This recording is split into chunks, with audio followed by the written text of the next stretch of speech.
Before we get started, make sure to subscribe to the channel and like this video. That way, you'll always stay connected to our stories and never miss the next adventure. Torrin had made exactly 3 major mistakes in his life. The first involved a questionable decision during university that resulted in a minor fire and a lifetime ban from the chemistry building. The second was accepting a posting on a remote research station where the coffee tasted like recycled despair. The third, and perhaps most significant, was assuming that 3 juvenile Molgrath understood the concept of "don't touch anything." He should have known better. Really, he should have. The interstellar research vessel Wandering Star hung in the silent void like a particularly ambitious tin can, orbiting a planet whose biodiversity made xenobiologists weep with joy, and whose classification paperwork made administrators weep with frustration. Torrin had been stationed here for 8 months, studying alien fauna, drinking terrible coffee, and generally minding his own business until Command decided he was the perfect candidate to temporarily foster 3 orphaned apex predators. Perfect candidate apparently meant the only person who didn't immediately refuse. The Molgrath were magnificent creatures, if you appreciated magnificence in the form of iridescent fur that shifted through colors like oil on water, retractable claws that could shred titanium, and an intelligence that hovered somewhere between unsettling and "why are we keeping them in a lab" and not negotiating trade agreements. Adult Molgrath were rare, elusive, and according to every account, absolutely terrifying when provoked. The cubs were, well, they were cubs, which meant they possessed all the predatory potential of their species combined with the judgment and impulse control of a sugar-addled toddler. Torrin's lab was a testament to organized chaos, which was a polite way of saying it looked like a scientific garage sale had gotten into a fight with a hardware store.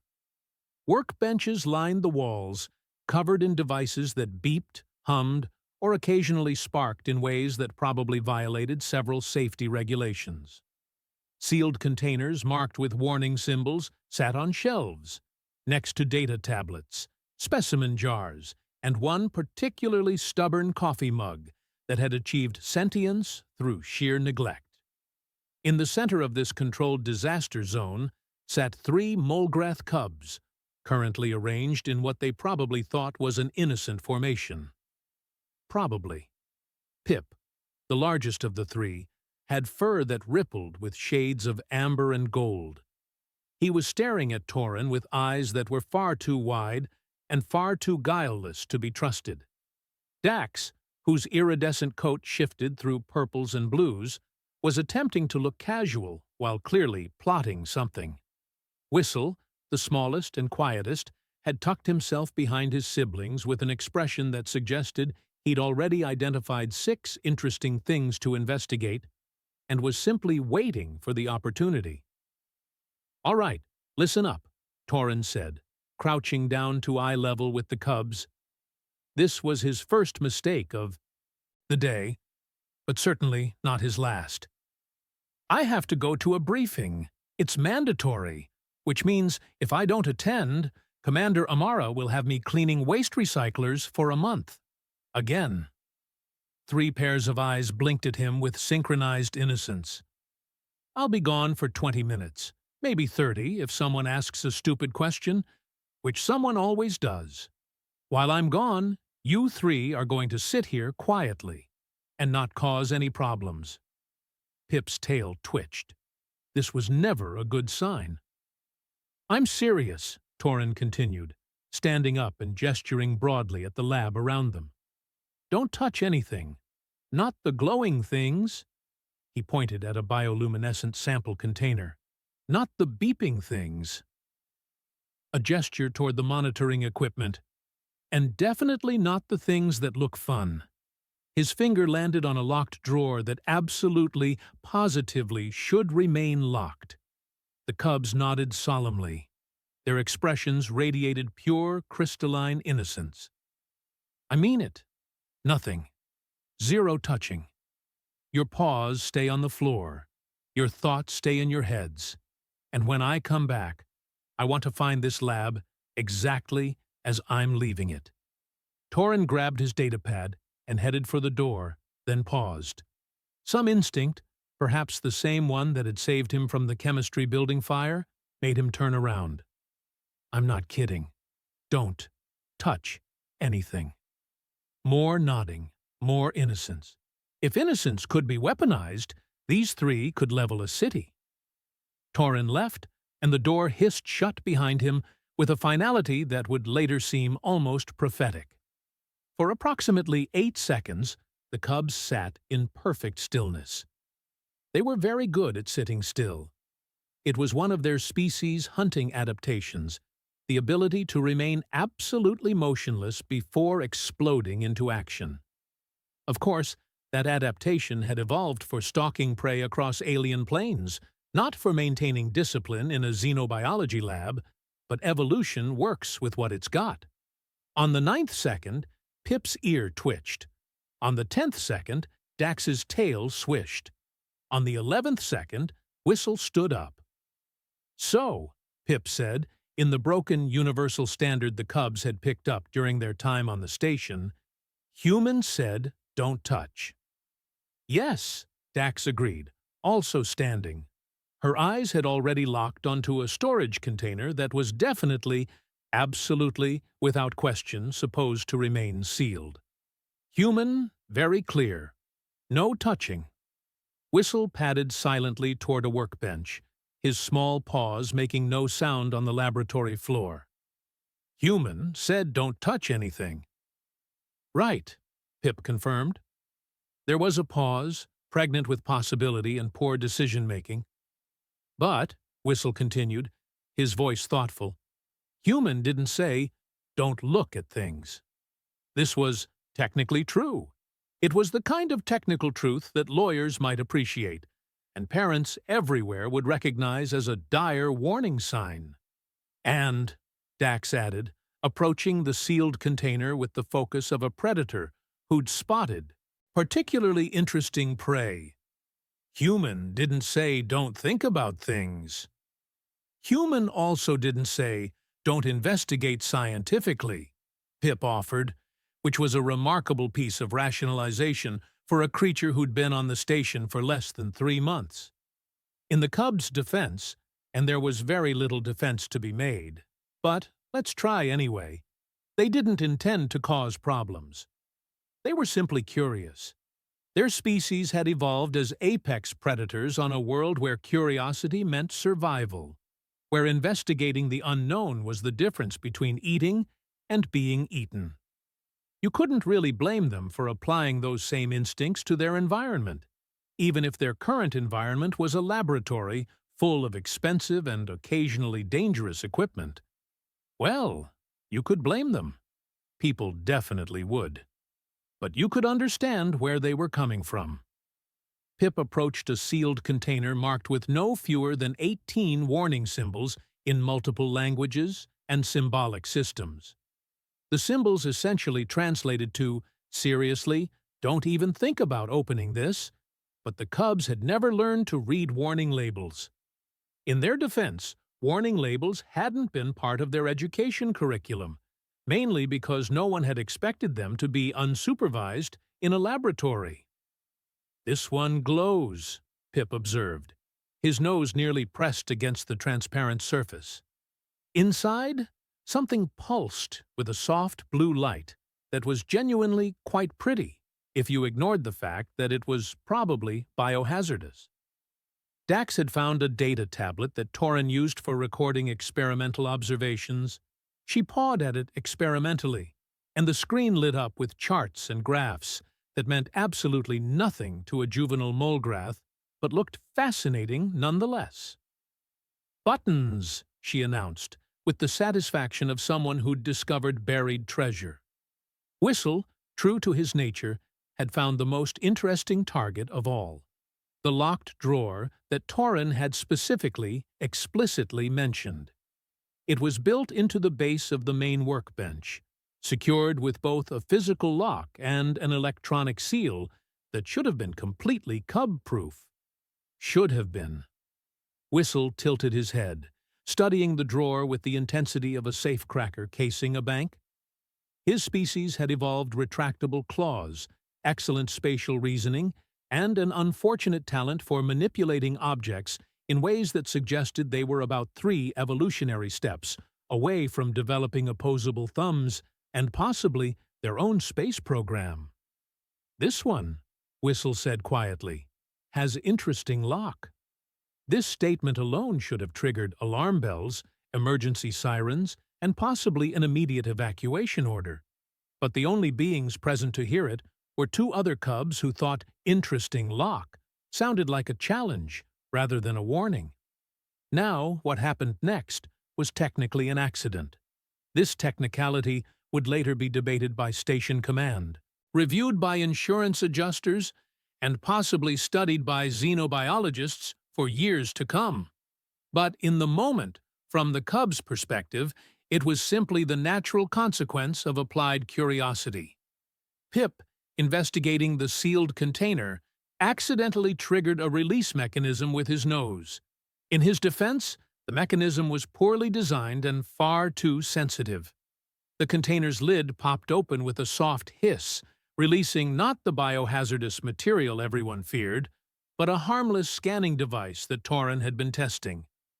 It activated immediately, as it was designed to do, and began its programmed function, mapping neural patterns of nearby life forms. Dax, pawing enthusiastically at the data tablet, managed to access a control menu that even most human technicians didn't know existed. Her paws, moving with the random precision of infinite monkeys at infinite typewriters, activated a diagnostic protocol that linked the tablet to the lab's main computer system. And Whistle, with the patience and precision that made him the dangerous one, managed to manipulate the drawer's lock through a combination of claw work and sheer determination. The drawer slid open, revealing its contents, a prototype neural pattern amplifier that Torin had been developing to study animal consciousness. Individually, none of these actions would have caused significant problems. The scanning device would have mapped the cub's neural patterns and shut down.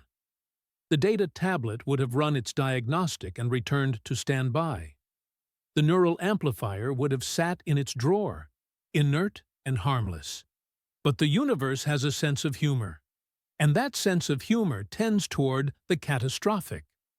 The scanning device detected 3 Molgrath neural patterns and began transmitting data. The data tablet, now linked to the lab's main system, received the transmission and interpreted it as a command input. And the neural amplifier, responding to the electronic signals now flooding the lab's network, activated. What happened next would later be described in technical reports as an unprecedented biological-technological interface event. The Cubs would describe it as everything got loud inside head. Torin, when he eventually found out, would describe it with words that aren't appropriate for official documentation. The neural amplifier did what it was designed to do. It amplified neural patterns, but Molgrath neural patterns, it turned out, operated on frequencies that were unexpectedly compatible with advanced technological systems. And Cubs, lacking the learned inhibitions of adults, broadcast those patterns with all the restraint of a supernova. Suddenly, 3 juvenile apex predators could feel every piece of technology in the laboratory. Not just feel it, they could sense its function, its purpose, its desire to operate. Machines, it turned out, had something like wants. They wanted to work properly, to fulfill their programming, to serve their intended function. And now, 3 Cubs with limited impulse control and unlimited curiosity were psychically connected to all of them at once. For a moment, everything was still. The Cubs stood frozen, processing the sensation of being simultaneously connected to computers, monitors, environmental controls, and the coffee maker that Torin had been threatening to replace for months. Then Pip thought, very clearly, and without any malicious intent whatsoever, I wonder what that blue button does. He was thinking about the environmental control panel on the far wall, specifically the blue button that regulated gravity settings for experimental purposes. The station's gravity fluctuated. Just a bit. Just enough for 3 cubs to suddenly float 3 inches off the floor and then drop back down with startled yelps. "Oops," Pip said. Somewhere in the bowels of the station, in the central control room where engineers monitored systems and tried to prevent disasters, an alarm began to beep. It was a polite alarm, the kind that suggested something unusual was happening but wasn't yet catastrophic. The kind of alarm that professionals refer to as a pre-catastrophe indicator. Dax, still processing the sensation of being connected to technology, had a simple thought. Hungry. The cafeteria's automated food preparation systems, 3 decks away, suddenly surged into overdrive. Synthesizers began producing mountains of the cubs' favorite treats, a protein-rich nutrient paste that tasted like home and looked like purple pudding. The cafeteria staff, enjoying a quiet afternoon, watched in bewilderment as their machines achieved sentience and declared war on portion control. Another alarm joined the first. This one was slightly less polite. Whistle, the quiet one, the careful one, was looking out the lab's small viewport at the stars beyond. He had a thought, innocent and simple. Want to see outside better. The external blast shields on the station's western section began to retract. This would have been fine, except for 3 small problems. First, the blast shields were retracted in the wrong sequence. Second, they were retracted on the side of the station currently facing a minor meteor shower. And third, the system that should have prevented this exact scenario was currently trying to process the psychic commands of a juvenile alien with excellent intentions and terrible judgment. A third alarm activated. This one screamed. In the laboratory, 3 cubs looked at each other with dawning realization. They were connected to the station's systems. The station's systems were responding to their thoughts. And their thoughts, they were beginning to understand, might not be the kind of thoughts that should be connected to critical infrastructure. Oh, Whistle said. This was, without question, the understatement of the cycle. The thing about cascading technological failures is that they tend to cascade. It's right there in the name, really. But most people don't appreciate the poetry of disaster until they're standing in the middle of one, watching systems fail in elaborate domino patterns that would be beautiful if they weren't so terrifying. The Wandering Star was currently discovering this poetry firsthand. In the central control room, displays that had been showing peaceful green indicators were now lighting up like a festive holiday decoration designed by someone with a grudge against calm. Engineers stared at their screens with the expression of people watching their careers flash before their eyes. Gravity fluctuation in Section 9, one technician announced, her voice carrying that special tone of someone trying to stay professional while internally screaming.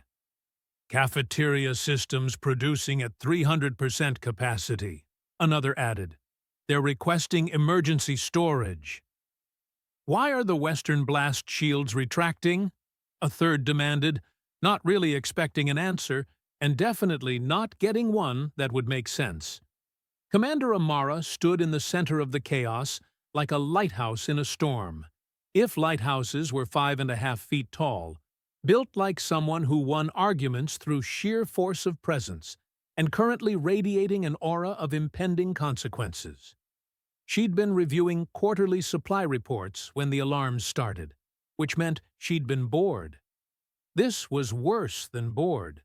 This was interesting, and interesting on a space station was never good. Someone, she said, her voice cutting through the chaos with surgical precision. "Tell me what's happening to my station." The engineers exchanged glances. Nobody wanted to be the one to say, "We have no idea." But the alternative was saying something that might be wrong, and being wrong in front of Commander Amara was generally considered a career-limiting move. "Systems are responding to unauthorized inputs," the senior engineer finally offered, "but we can't identify the source." "The inputs appear to be coming from inside the network," another technician added, "like someone's accessing multiple systems simultaneously. But there's no corresponding login or access trail."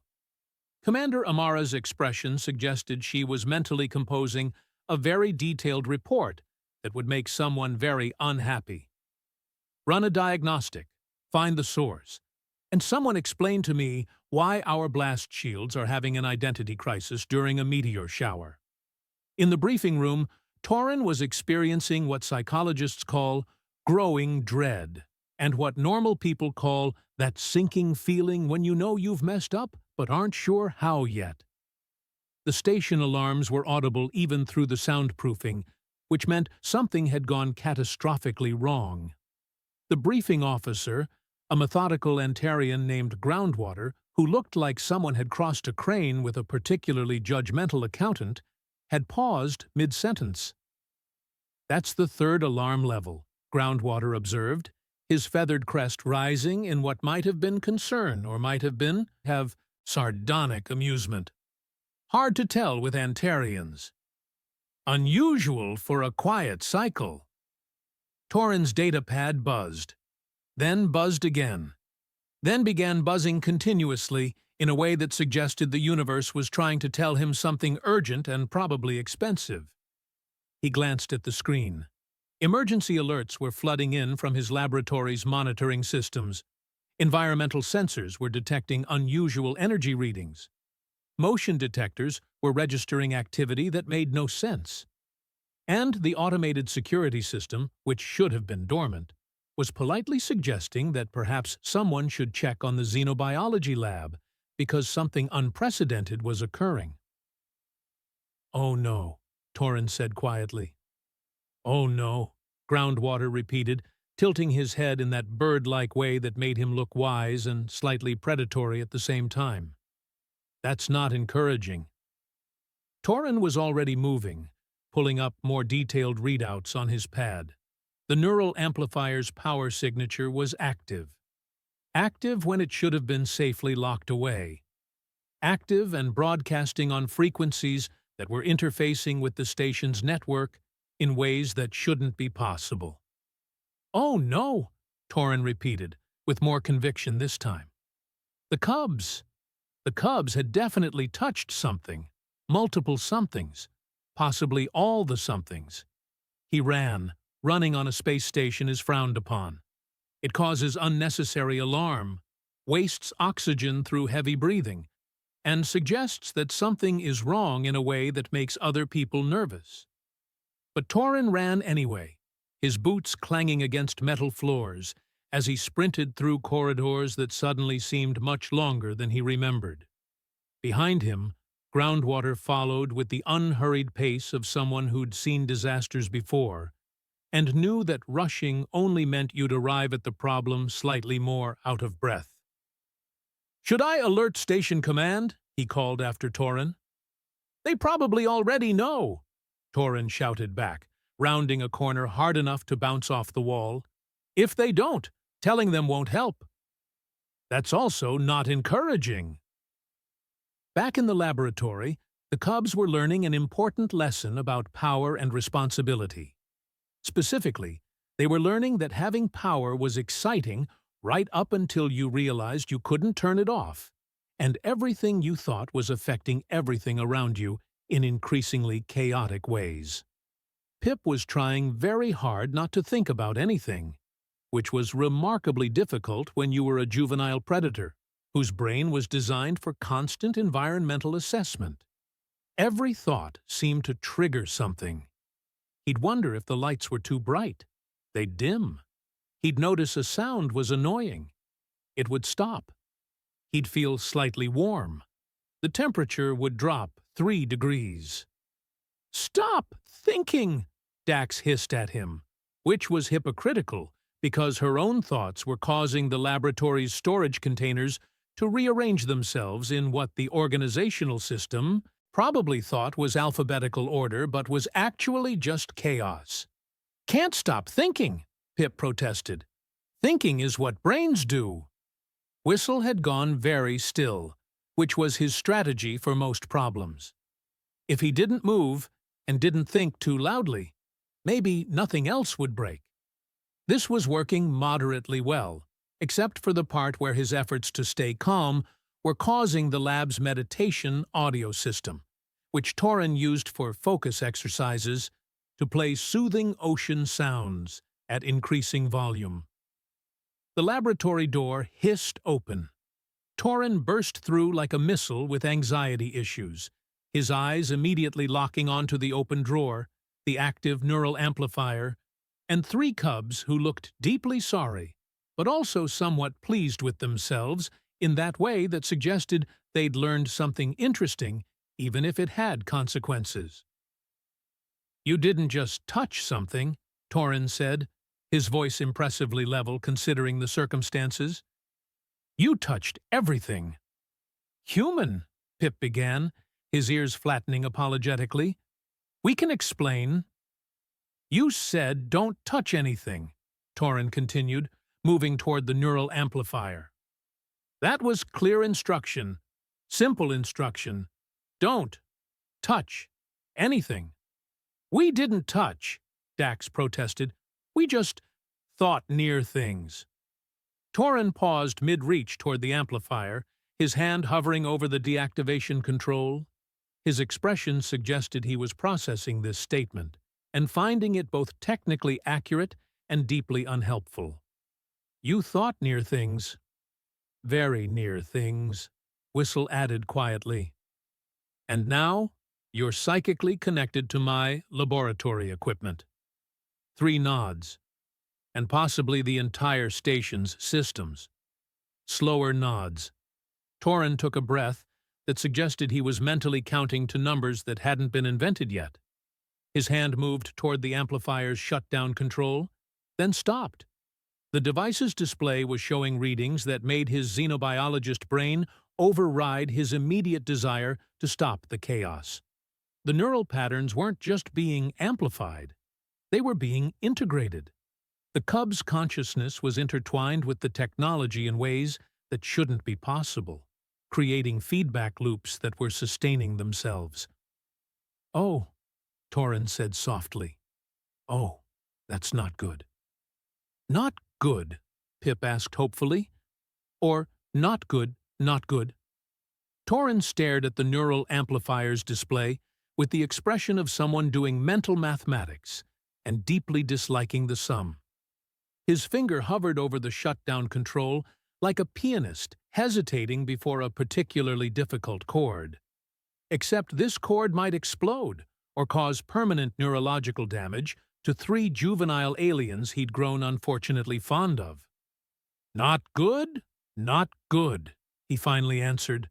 "The kind of not good where shutting this down immediately might hurt you 3, and not shutting it down might hurt everyone else."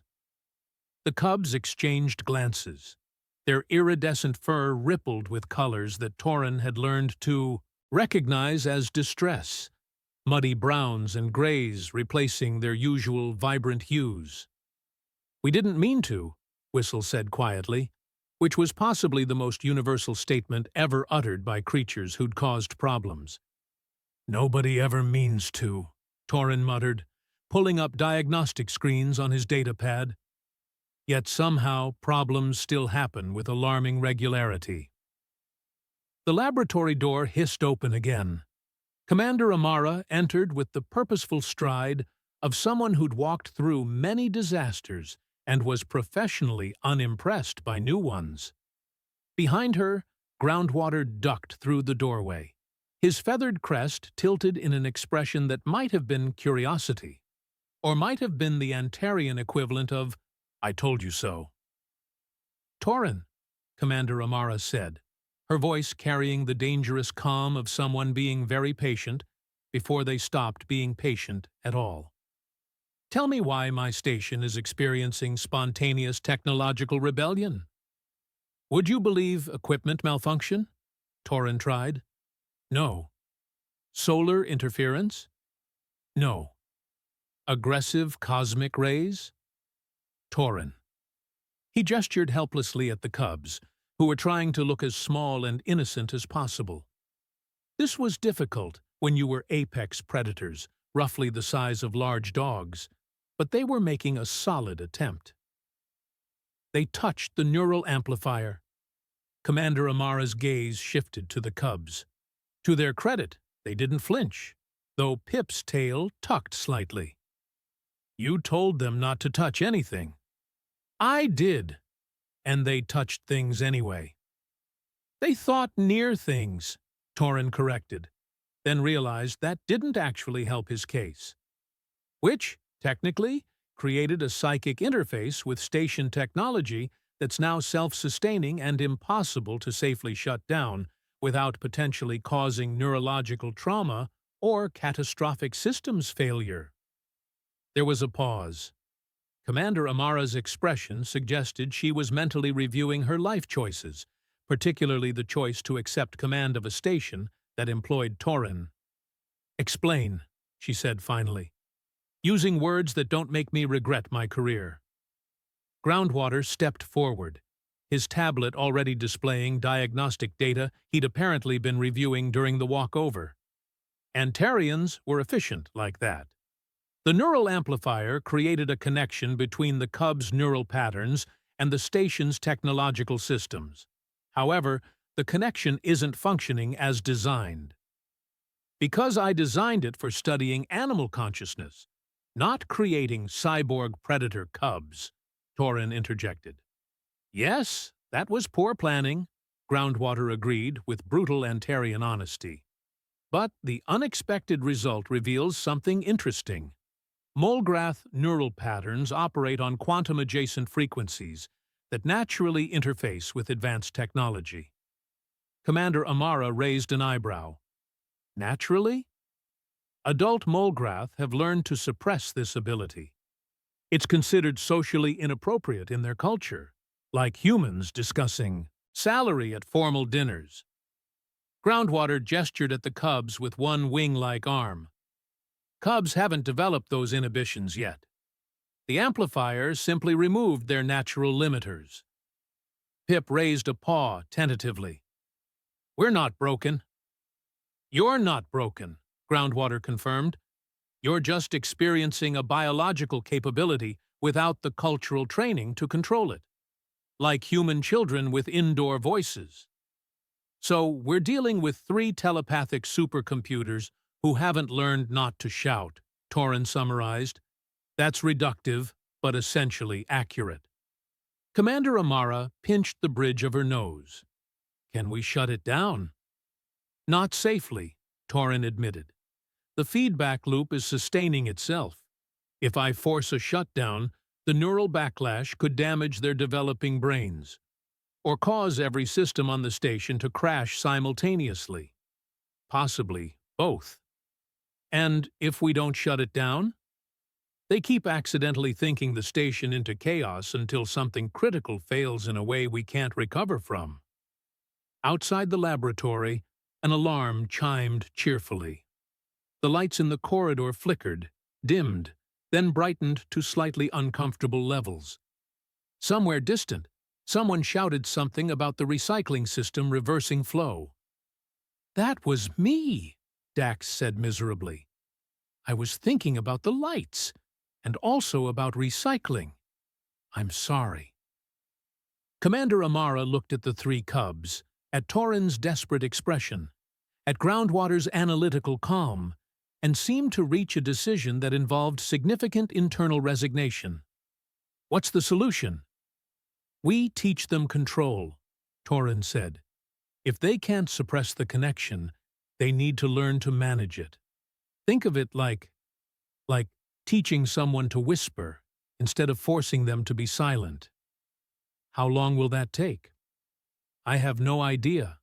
Neural plasticity training usually takes months, but Molgrath cubs learn fast. Maybe days? Hours? Could be minutes if they're really motivated. They look motivated, Groundwater observed. The cubs were indeed watching the conversation with intense focus, their ears forward and their full attention locked on the adults who were deciding their fate. Commander Amara studied them for a long moment. You three saved yourselves from poachers, adapted to life on a station, and learned Universal Standard in less than 3 months. You're clever enough to cause this mess. You're clever enough to fix it. We'll try, Whistle promised. Trying isn't optional. This is happening. She turned to Torin. You have 12 hours to teach them control. After that, I'm making command decisions, and you won't like any of them. She left, her departure marked by the door hissing shut, with what sounded like editorial commentary on the situation. Groundwater remained, his head tilted thoughtfully. You'll need help.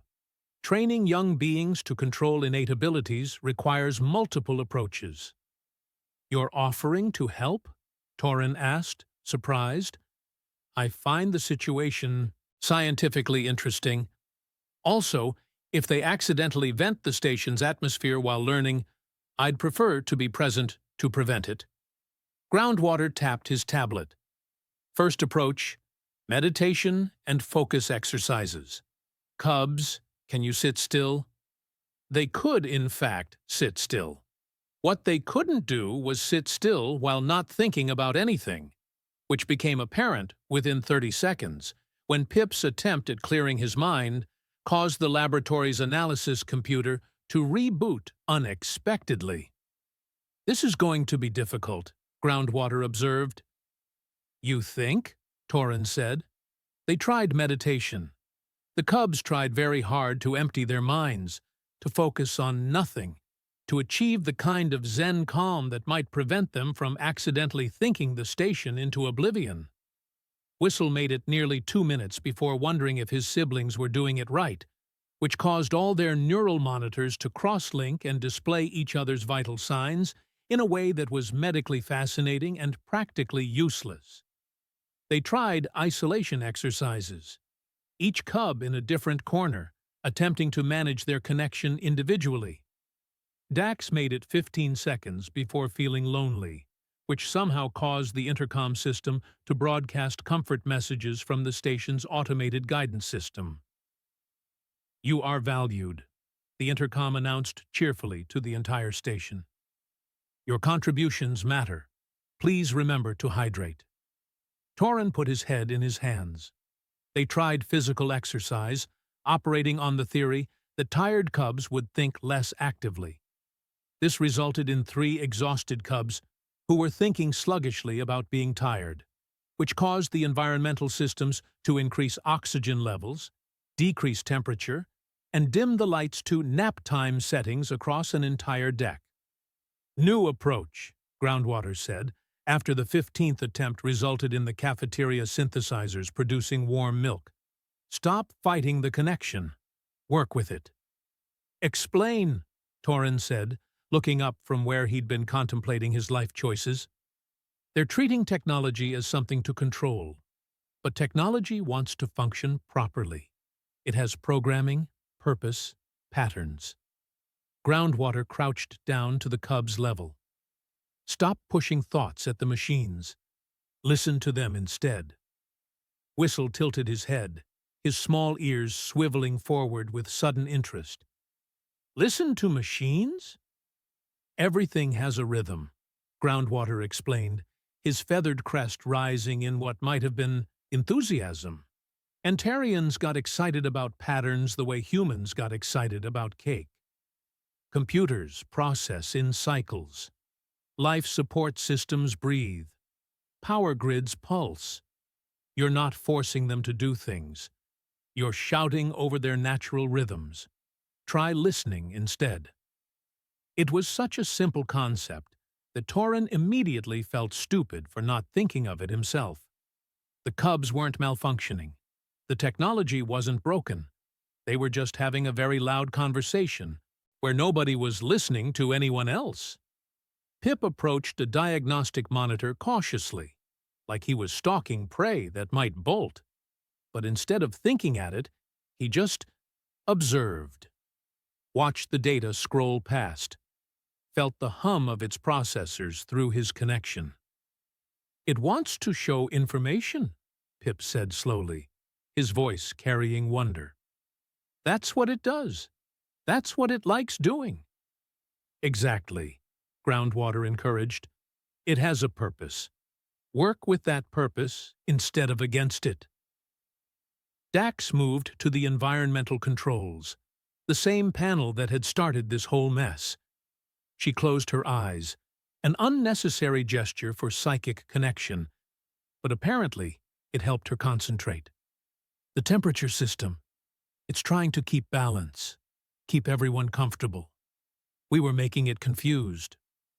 "Because you were telling it conflicting things," Torrin said, beginning to understand. "It couldn't maintain balance when you were constantly changing what balance meant." Whistle, the quiet one, had already moved past understanding and into application. He stood in the center of the laboratory, his small form absolutely still, and simply listened to everything at once. The hum of computers, the whisper of life support, the steady pulse of power distribution. And instead of pushing his thoughts into that symphony, he found where he fit within it. The laboratory's systems stabilized. Not because they were being controlled, but because someone was finally working with them instead of against them. "Oh," Whistle said softly.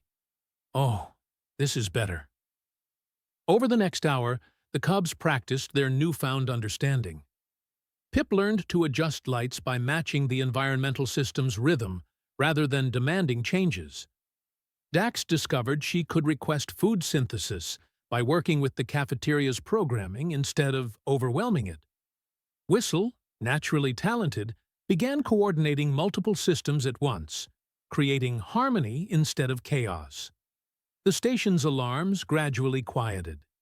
Engineers in the control room watched their displays return to peaceful green indicators and tried not to look too relieved. "They're learning remarkably fast," Groundwater observed, making notes on his tablet. "Mulgrath neural plasticity is impressive." "They're motivated," Torrin said, watching Pip successfully dim the lights in smooth increments instead of wild fluctuations.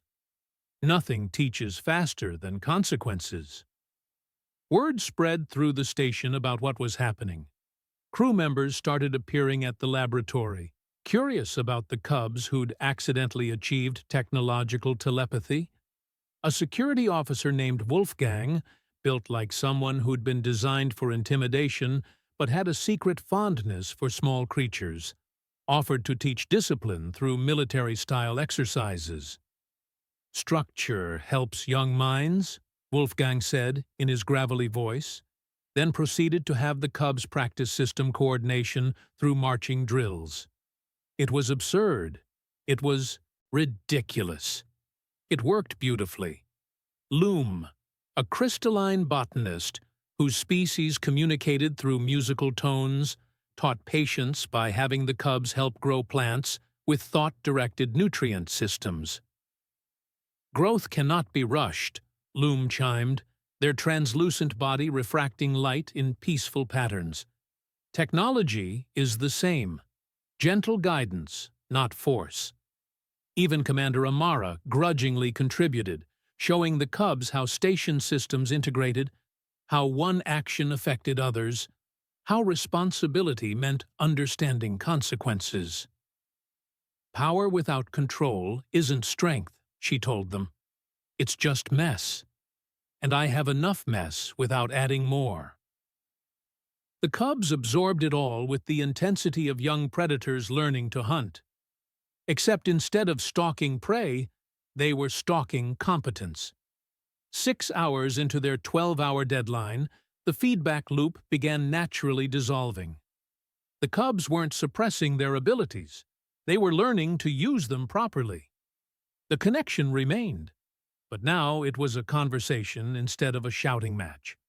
Torin felt something in his chest unclench. They were going to make it. The cubs were going to be okay. The station was going to survive. Nobody was going to die or get brain damage or... The station's emergency alert system activated. Not the polite alarm from before. Not even the moderately concerned alarm.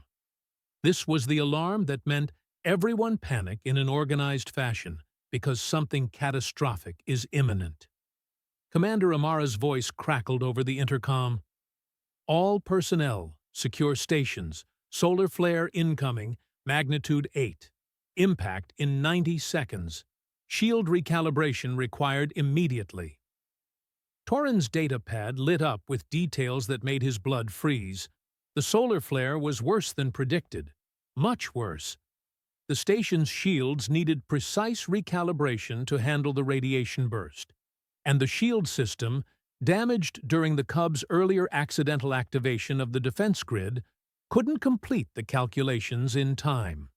In the control room, engineers were frantically trying to compensate manually. But manual calculations for shield harmonics were complex, requiring coordination across multiple systems simultaneously. It would take 10 minutes. They had 90 seconds. Groundwater's voice came through Torin's communicator, clinical and calm despite the circumstances. The shield computer can't process the required adjustments. Too much damage from earlier fluctuations. We need a different solution. Torin looked at the three cubs, who'd gone very still. They understood what was happening. Solar flares were dangerous. Shields failing was bad. And they knew, with the crystal clarity of young beings who'd just spent hours learning to interface with technology, that they might be able to help. No, Torin said immediately. Absolutely not. We can do it, Pip said, his voice steady. We can feel the shield systems. We know how they work now. You've been learning for 6 hours. This requires perfect coordination. We caused this damage, Dax interrupted. When Whistle messed with defense grid, our fault. We fix. Your cubs. You're learning. This is too dangerous. Whistle looked up at Torin with eyes that suddenly seemed much older than they should. Humans said don't touch anything. But now you need us to touch everything. 60 seconds. Torin's mind raced through options that didn't exist. The engineers couldn't do it manually. The computers were too damaged. And 3 juvenile Molgrath, who'd spent the day learning not to accidentally kill everyone, might be the only ones who could save everyone. If you mess this up, he started. We won't, all 3 cubs said together. 40 seconds. Commander Amara's voice again, tight with controlled tension. Engineering status? We can't complete calculations in time, came the response. Torin, the commander said, and somehow she already knew what he was thinking. Can they do it? Torin looked at the cubs, looked at their determination, their focus, their newly learned control, looked at the choice between certain disaster and possible salvation. Yes, he said, and hoped desperately he was right. The cubs moved as one, their consciousness expanding into the shield systems like they'd been doing this for years instead of hours.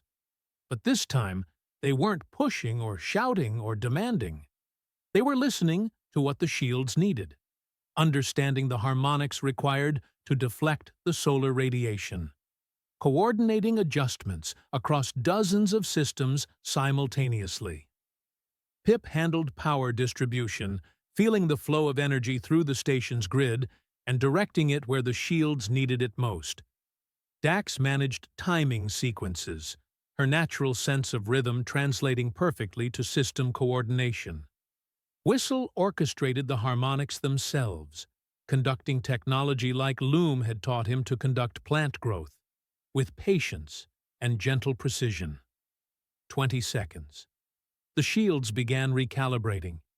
Not the violent fluctuations from before, but smooth, coordinated adjustments that rippled across the station's defensive array like a symphony reaching crescendo.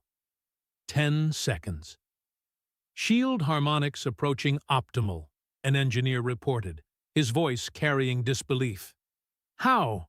Don't question it, Commander Amara snapped. Lock it in. 5 seconds. The Cubs pushed just a little more, feeling the shields settle into perfect alignment. Every system synchronized. Every harmonic balanced. It was beautiful in a way that technology rarely achieved. The kind of perfect function that engineers dreamed about and almost never witnessed. 0. The solar flare hit. The wandering star didn't even shudder. The shields held with mathematical perfection, deflecting radiation that should have killed everyone aboard. Alert systems went quiet. The danger passed. In the laboratory, 3 Cubs collapsed in an exhausted pile of iridescent fur, their neural connection finally releasing as they lost consciousness. Not from damage, just from the profound exhaustion of young beings who'd done something extraordinary and used every bit of their energy doing it. Torin dropped to his knees beside them, checking vital signs with shaking hands. They're okay.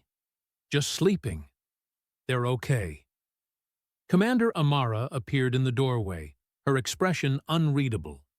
For a long moment, she just stared at the unconscious Cubs who'd saved her station. Then she tapped her communicator. Official log entry.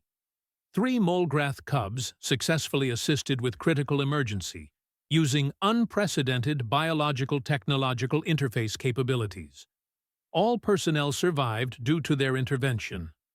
Recommend commendation and continued study of Molgrath neural properties with full consent and ethical oversight. She looked at Torin. I can't exactly punish them for saving 300 lives, can I? I'd appreciate if you didn't, Torin managed. They'll stay here, with you, while we study this safely and properly. Her expression softened fractionally. You did good work today. Don't let it go to your head. She left. Groundwater remained, tilting his head at the sleeping Cubs. Remarkable.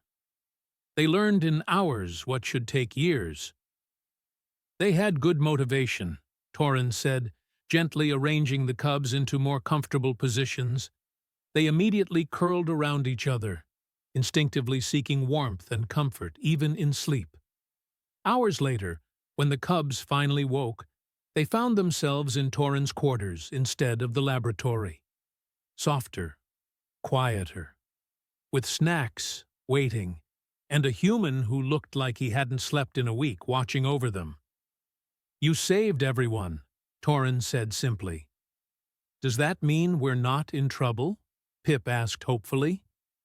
You're still in trouble for causing the problem in the first place. But you're also heroes for fixing it. Life's complicated like that. Dax yawned, showing all her very sharp teeth. What happens now? Now you learn properly. No more accidents. We'll study your abilities safely, teach you control, figure out what it means that your species can interface with technology. Torin paused.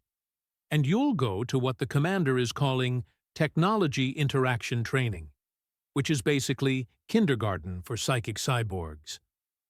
That sounds fun, Whistle said quietly.